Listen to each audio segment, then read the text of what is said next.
Our News is brought to you by Alive. Tonight on Our News, the national debate on marital rape continues. Why one clergyman is cautioning lawmakers over proposed legislation. Plus, the mid-year budget debate gets underway in the Senate. And later, the culture minister says it's face-to-face for the highly anticipated Junkanoo parades.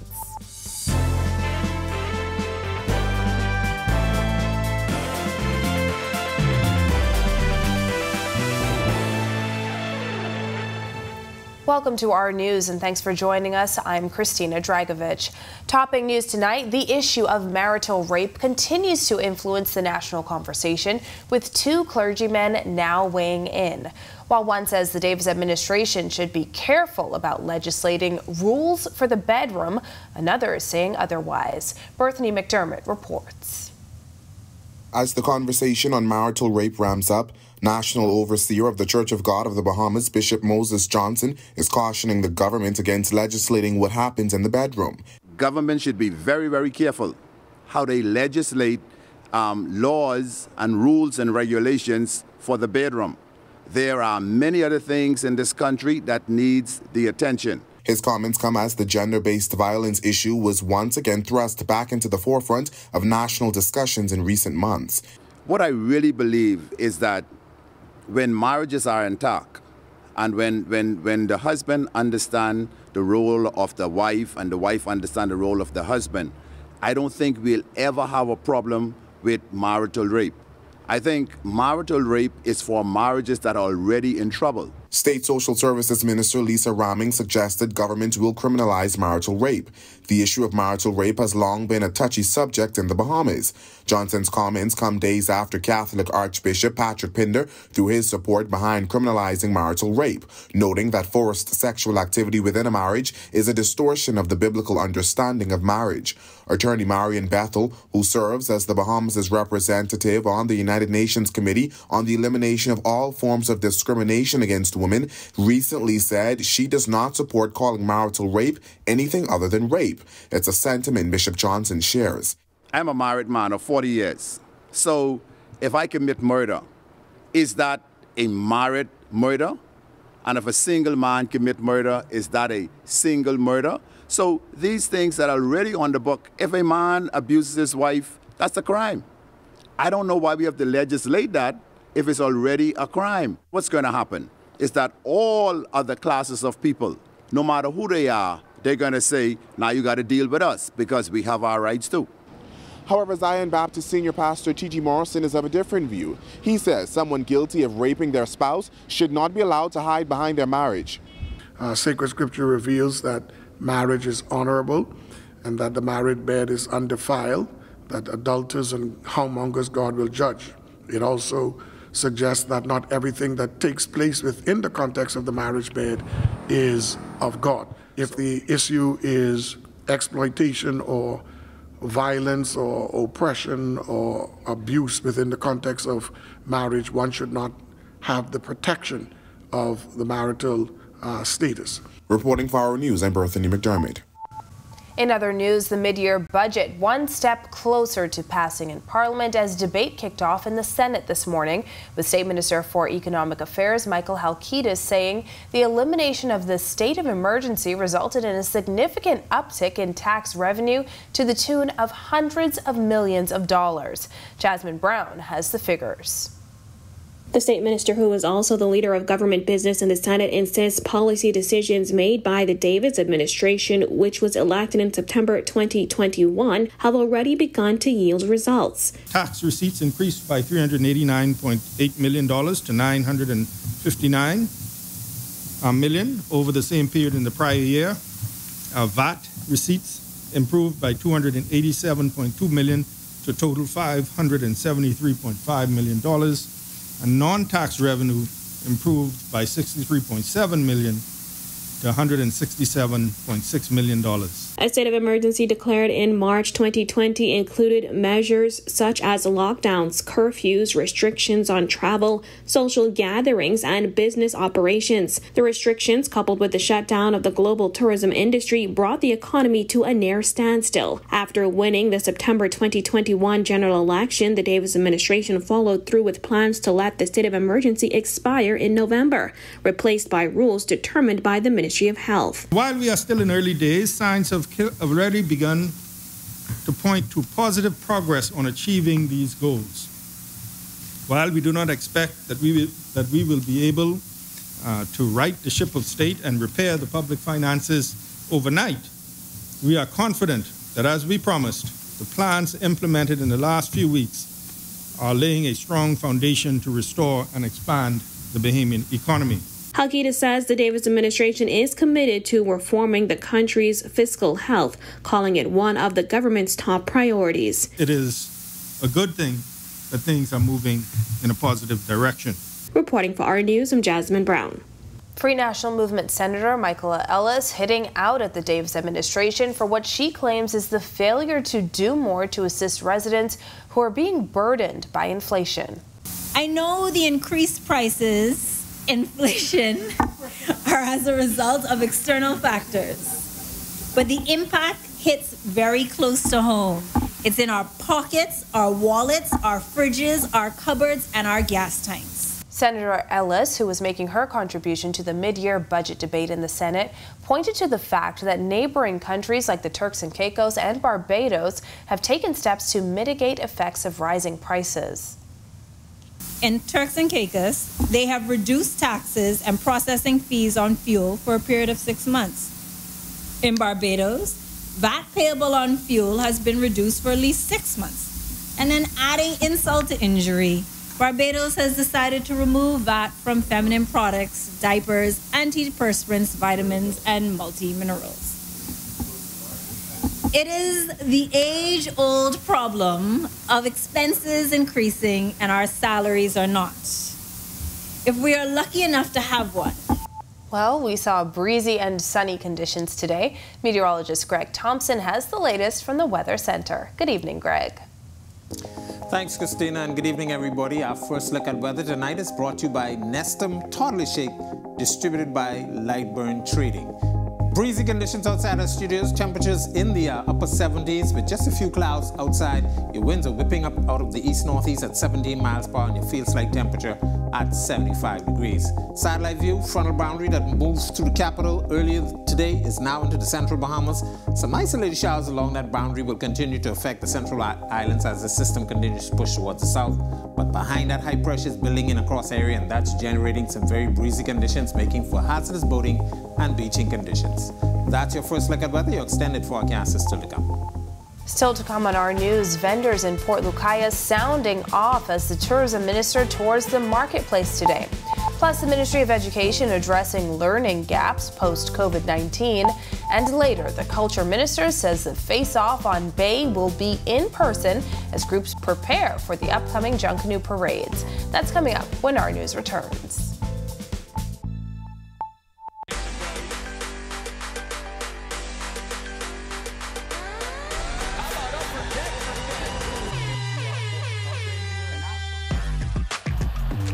Got size at 6'5".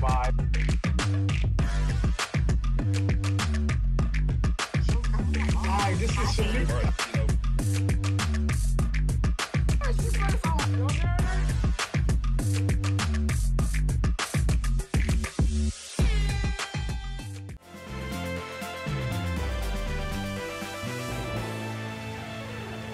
Once a highlight for tourists and locals, the Port Lucaya Marketplace in Grand Bahama now leaves much to be desired. Vendors tell our news they are not happy and need solutions. Our Sasha Lightborn has their story.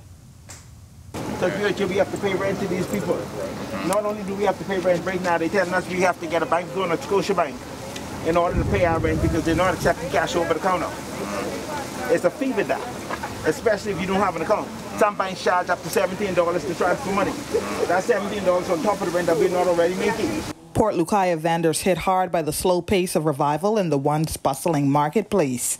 Workers say they have seen successive governments come and go with few solutions, leaving what one vendor described as a cemetery. They come in for like 15, 20 minutes. They can't shop. Sometimes they come with one shop, that's it. Bus carrying them. I haven't made $1. I don't see nobody. I don't hear from nobody. But it seems like from what I understand, this ain't just happening now. It has been happening a long time. It appears there's only 2 people in Grand Bahama that really get anything from tourism. There's no business. There is no business. But you have to keep trying. I can't just give up. I am hurting, so I am drowning. You can't pay your bills. Sweetie, trust me. It's so hard to meet. This comes as the Deputy Prime Minister and Minister for Grand Bahama toured the desolate marketplace this morning. Lorenzo McKinsey has been a Port Lucaya vendor for more than 50 years. He says he was encouraged by their visit. Just to hear their leader in the Ministry of Tourism and the leader for Grand Bahama to come, take their time out, and to go to every shop, because I know they have other things to do, and to hear what vendors are feeling, not just talking, but feeling. Some wanted to cry, some held back the tears, but it was delightful. And when we walked away from there, it was smiles, it was not frowns. It was optimistic and it's hope. TPM and Minister of Tourism Chester Cooper and Minister of Grand Bahama Ginger Moxie say the vendors' needs will be addressed swiftly. It is heartbreaking what I see here. We've been here perhaps for an hour, and I believe I may have seen 2 tourists, and this simply isn't enough to support this economy here and to help all of the vendors who come out every day seeking to make a living. We are serious about Grand Bahama Island and about opportunities for the vendors that are here in the marketplace and throughout the rest of the island. We also have vendors at Farmers Market downtown, and we're looking to see how we can work with all of them. We've introduced a new program called new unit, COLAB Partnerships for Development, and we're introducing a grant program as well where we intend to assist some of the vendors. Reporting for our news, I'm Sasha Lightbourne. Meanwhile, Minister for Tourism Chester Cooper met John and Chrissy Ward from Nashville and asked them how they feel about the marketplace.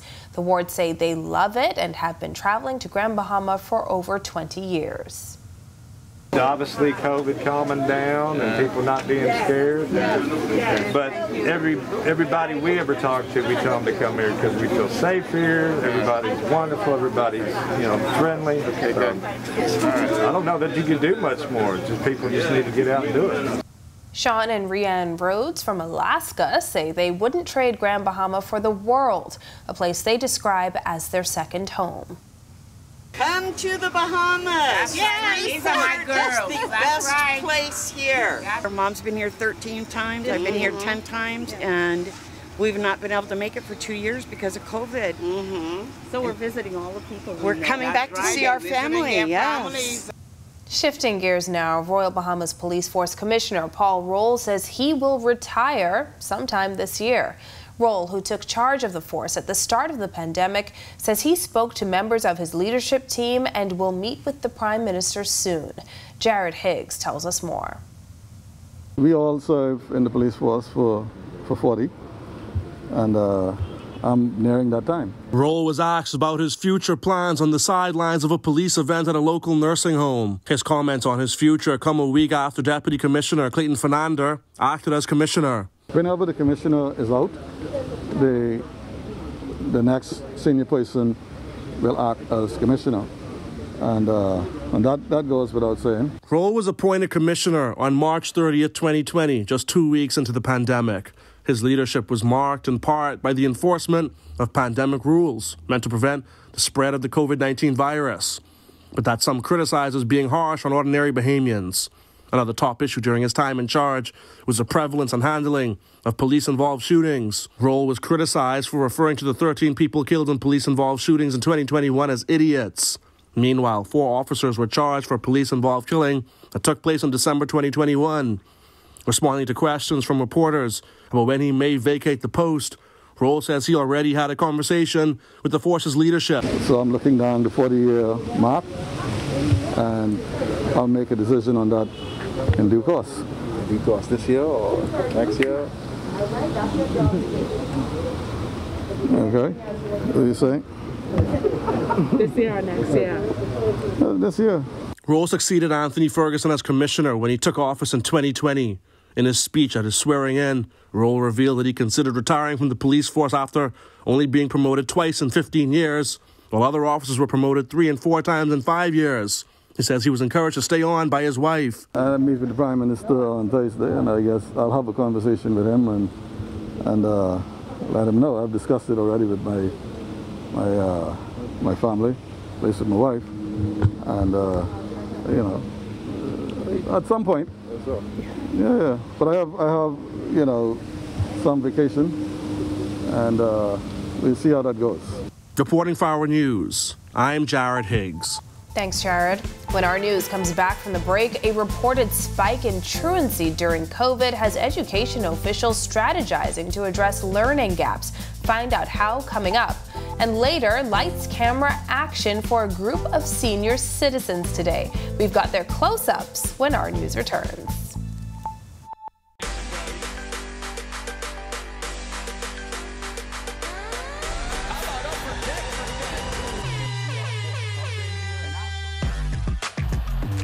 Got size at 6'5".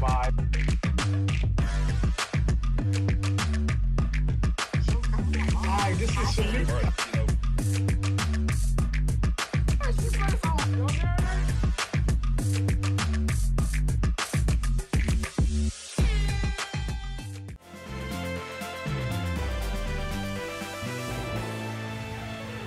This is Our News. Welcome back.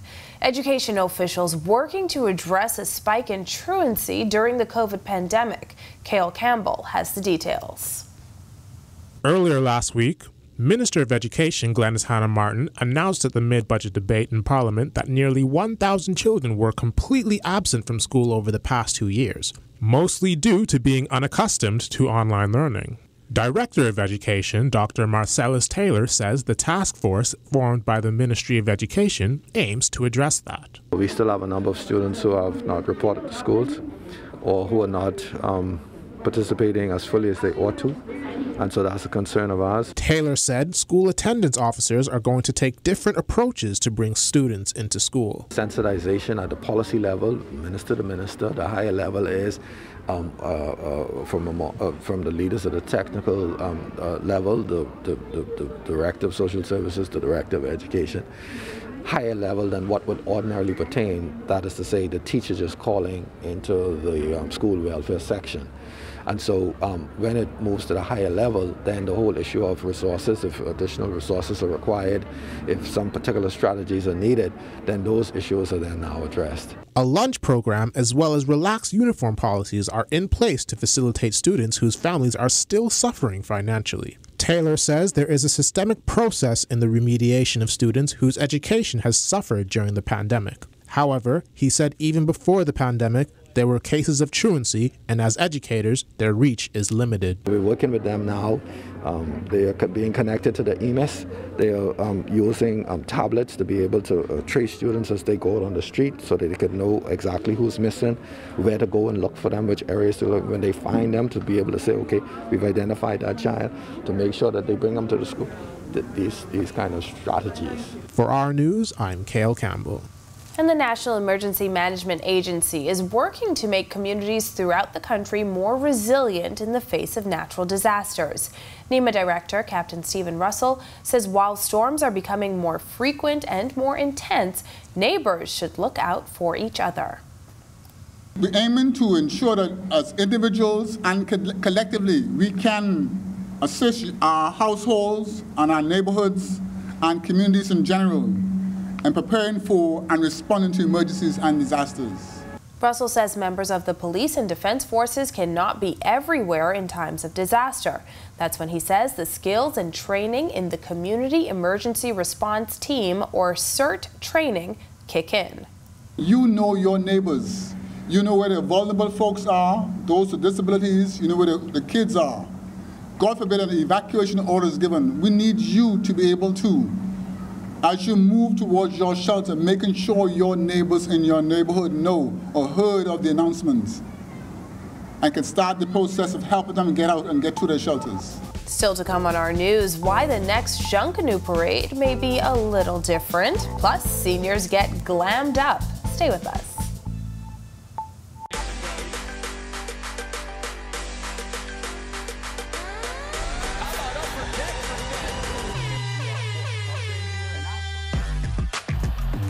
Got size at 6'5".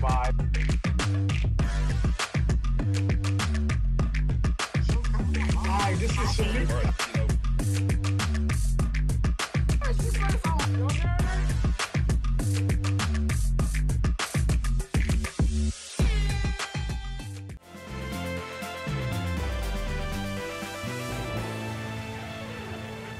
Welcome back to our news.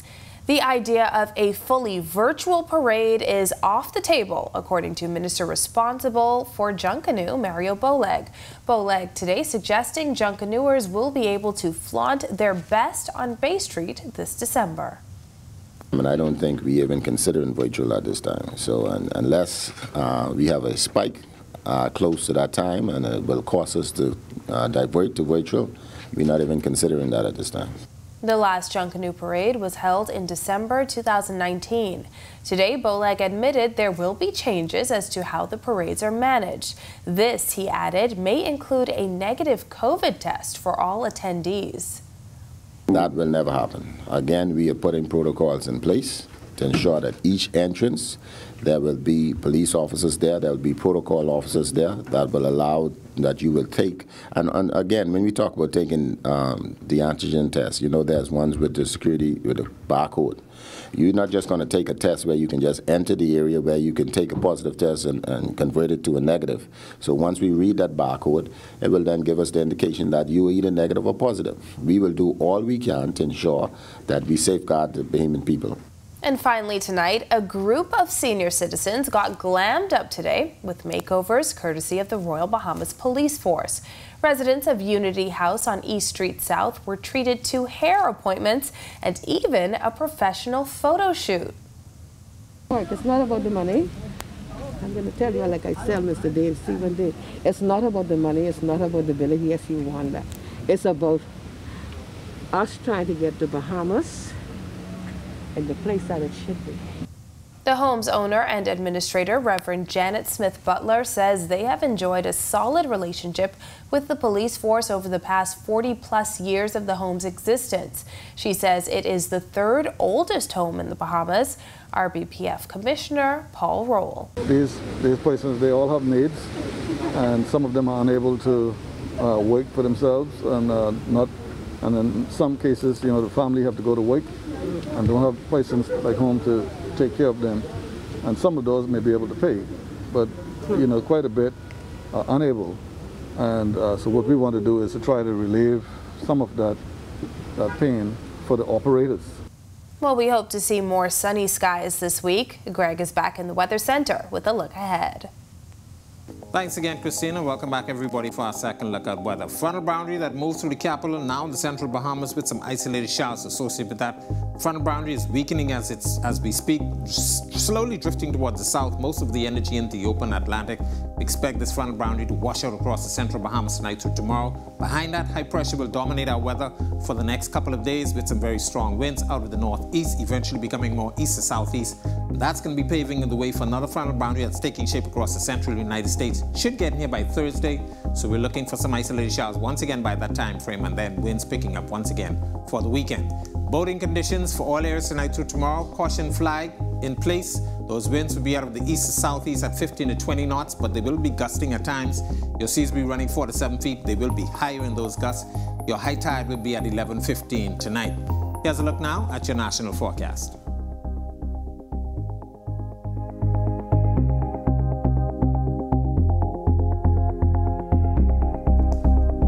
Extended forecast through next Monday.